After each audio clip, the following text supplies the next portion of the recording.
በጋሻው በነገራችን ቁማር ይወዳል።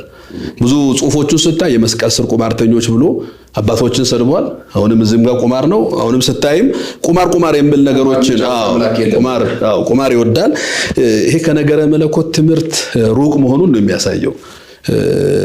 ምናልባት እግረ መንገዳችንን ሰዎችም እንዲያውቁት ብዙ ሰው በጋሻው ተመርቆ የወጣ ይመስላችኋል። በጋሻው ቅድስት ሥላሴ መንፈሳዊ ዩኒቨርሲቲ ያነ ኮሌጅ ገብቶ 3 ትምህርቶችን ኤፍ አምጥቶ ነው ተባረው የወጣው።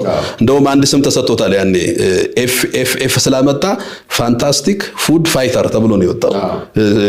ባቾቹ ያወራሉ ይሄን ቅጽላ ፋንታስቲክ ፉድ ፋይተር የሚል ቅጽል ሁሉ ተሰጥቶታል።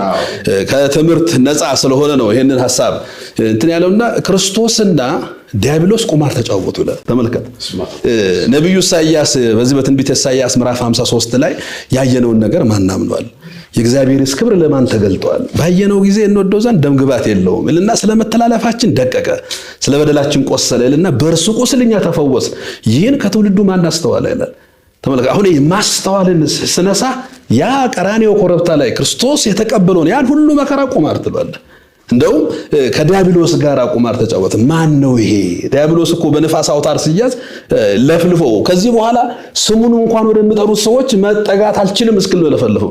ግን ቁጭ ብሎ የሆነ ቁማር ቤት ውስጥ አንተም እንታስዛለህ አለኝ ምን እንዲህ አድርጎ ነገረድነትን በጣም ወደታች አውርዶ ነው ያስቀመጠው። ለዚህ ነው ሰሞኑን ባስተማረው ትምህርት አብ ከሰማይ ሆኖ ወልድን ተኩሶ ገደለው።